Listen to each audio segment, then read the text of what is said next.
मैं आपको ना कई दिनों से नोट कर रही हूँ और उस दिन बालकनी से भी देख रही थी मैं आपको। वो तो अल्लाह ने आपको ज़िंदगी दी है, वरना इतना सा फासला रह गया था आपका और इस गाड़ी के दरमियान। आखिर ऐसी क्या बात है जिसने आपको इतना परेशान कर दिया? आप मुझसे बात कर सकते हैं, मुझ पे भरोसा कर सकते हैं। मैं जानती हूँ हर इंसान की ज़िंदगी में एक पॉइंट ज़रूर आता है जब वो अपनी बातें किसी से शेयर नहीं कर सकता, ना अपनी बीवी से, ना अपने बहन भाई से, लेकिन एक दोस्त से तो कर सकते हैं ना। तो आप मुझे अपना दोस्त ही समझें।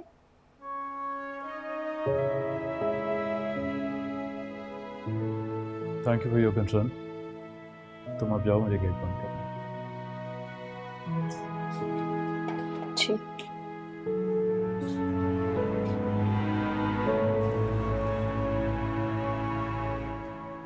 तौबा, दिमाग घूम के रह गया। कितनी गर्मी थी या अल्लाह।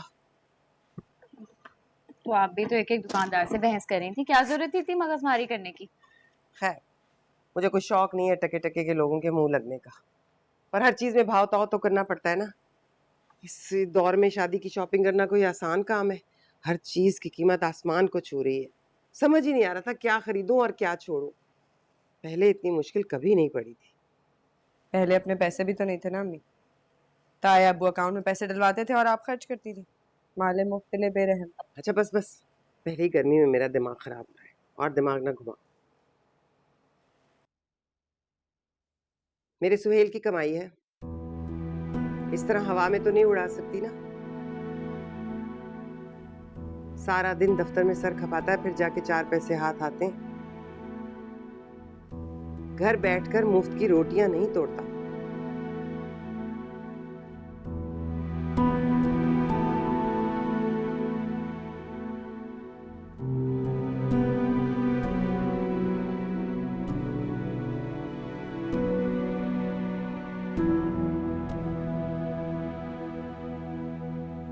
बात क्यों नहीं करेंगे उससे? क्योंकि बात करने के लिए हमारे दरमियान अब कुछ बचा नहीं है। तुझसे माफी मांग चुका हूं ना। कितनी दफा माफी मांगी है, और क्या करूं? बताओ, जान दे दूं फिर तुम्हें सुकून मिलेगा, चैन आएगा? बताओ क्या चाहती है, और किस तरह तुमसे माफी मांगूं मैं? बताओ ज़ाहिरा, मेरी बात सुनो, मुझसे गलती हो गई। एक बार और मुझे माफ कर दो। मैं तुमसे वादा करता हूँ कि आज के बाद ऐसा बिल्कुल नहीं होगा। सायरा, क्या बात है बेटा? मैं नोट कर रही हूँ जब से तुम आई हो बहुत खामोश हो, कुछ ना कुछ सोचती रहती हो। क्या बात है, बताओ मुझे। सब ठीक है अम्मी, कोई बात नहीं। नहीं, वही तो मैं पूछ रही हूँ। कोई ना कोई बात जरूर है जिसने तुम्हें परेशान किया और तुम हमें बताना भी नहीं चाहती।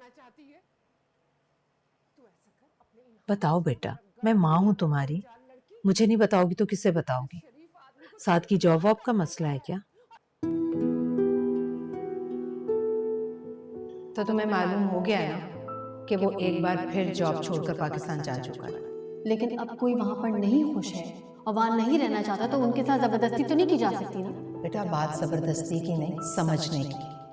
अगर वो समझदार होता तो बार बार ऐसी हरकतें ना करता। सब ठीक है अम्मी, चाची की वजह से परेशान हूँ। खैर, जैतून में तो अच्छे खासे इंसान को परेशान कर देने की सलाहियत मौजूद है। लेकिन तुम परेशान मत हो, बस थोड़ा सा इंतज़ार कर लो। मायरा की शादी हो गई है, तुम्हारे अब्बू आते हैं ना दुबई से, तो मैं उन्हें कहती हूँ कि फौरन तुम्हारे लिए घर का बंदोबस्त करें। और मेरी जान, तुम परेशान मत हो। हर ससुराल में कुछ ना कुछ मसाइल ज़रूर होते हैं। अहम बात ये होती है कि शौहर कितना सपोर्टिव है।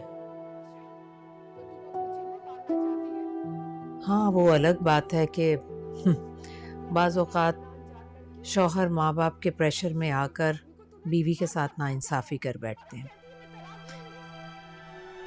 तुम लोग अलग हो जाओगे ना तो सब ठीक हो जाएगा। फिर तुम और साथ नए सिरे से ज़िंदगी शुरू करना।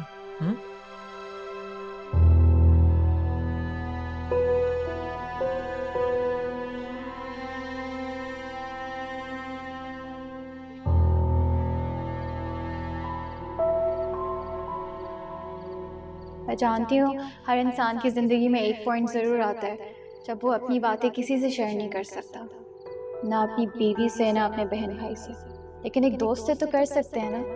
तो आप मुझे अपना दोस्त ही समझे। मियाँ बीवी को ना एक दूसरे का बेस्ट फ्रेंड होना चाहिए ताकि वो एक दूसरे से सब कुछ शेयर कर सके, वरना बहुत सी ऐसी बातें हैं जो दिल में दबी रह जाती हैं, जो दो लोगों के दरमियान दूरी पैदा करती है और फिर जिसे कोई तीसरा पुर करता है। मत हाथ लगाया करे, मत आया करे मेरे करीब। घिन आती है मुझे अपने आप से और इस रिश्ते से। मैं इंसान हूं, पत्थर नहीं हूं साथ। मेरे सीने में भी दिल है, मुझे भी तकलीफ होती है। मेरे लिए आसान नहीं है अपनी इज्जत नफ्स को पैरों तले कुचल के दोबारा एक छत के नीचे रहना किसी हैसियत से कम नहीं है मेरे लिए। दम घुटता है साथ मेरा, ऐसी जिंदगी से तो बहुत अच्छी है। 10 गलती मेरी तो यारा, 10 गलती मेरी तो यारा।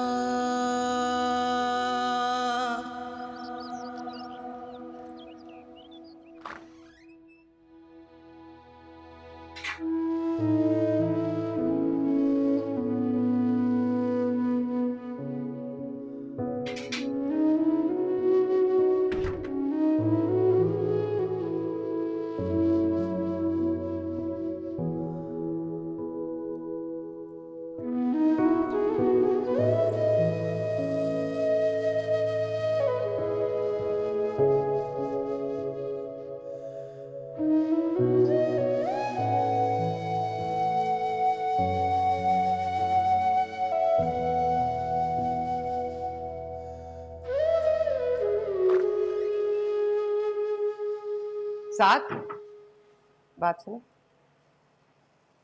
कहाँ जा रहे हो? जारा को लेने जा रहा हूँ। अच्छा, मुझे तुमसे कुछ बात करनी है, आओ जरा बैठो मेरे पास। जारा को बाद में ले लेना। मैं बैठ नहीं रहा, आप मुझे बताएं क्या बात करनी है आपको। देखो साथ, मैं तुम्हारी माँ, तुम्हारी दुश्मन नहीं हूँ। जो कुछ भी कहती हूँ तुम्हारे भले के लिए कहती हूँ। नौकरी का क्या बना? कब तक यूं हाथ पे हाथ धरे बैठे रहोगे? मैं शौक से घर पे नहीं बैठा हुआ, नौकरी नहीं मिल रही तो नहीं कर रहा। हाँ बेटा, लेकिन कोई छोटी मोटी नौकरी कर लो, कुछ 4 पैसे तो हाथ में आएंगे ना। क्या करूं, किसी दुकान पे जाके मैकेनिक लग जाऊं या फुटपाथ पे गाड़ियां साफ करना शुरू कर दूं? कोई ढंग की नौकरी मिलेगी अम्मी तो करूंगा ना। अरे भाई, ढंग की नौकरी के लिए तो या सिफारिश चाहिए होती है या रिश्वत। ना तुम्हारे पास सिफारिश है और ना ही रिश्वत के पैसे। पछताती हूँ मैं तो उस दिन को जब तुम भाई साहब की लगाई हुई नौकरियां छोड़ छोड़ कर घर आते थे। उस वक्त लगे रहते, टिके रहते अपनी नौकरी पे तो आज सेट होते। उस वक्त तो बड़ी खुश होती थी मेरे वापस आने पे, तब क्यों नहीं समझाती थी मुझे? हाँ, उस वक्त हालात दूसरे थे। भाई साहब घर के सारे अखराजात उठा रहे थे, हमें कोई प्रॉब्लम नहीं था। मुझे क्या पता था यूं एकदम से वो हाथ झाड़ कर बैठ जाएंगे। बेटी की ससुराल से दब के रहते हैं लोग, यहाँ मामला ही उल्टा है। खैर बहरहाल, देखो सुहेल अकेला कब तक करेगा? अब उसकी भी शादी हो रही है, उसकी फैमिली बढ़ेगी तो अखराजात भी बढ़ेंगे। तुम घर के बड़े हो, अपनी जिम्मेदारी को समझो। अच्छा चलो, हमारा नहीं तो अपना और अपनी बीवी का खर्चा ही उठा लो। कब तक यूं छोटे भाई पर बोझ बने बैठे रहोगे? साथ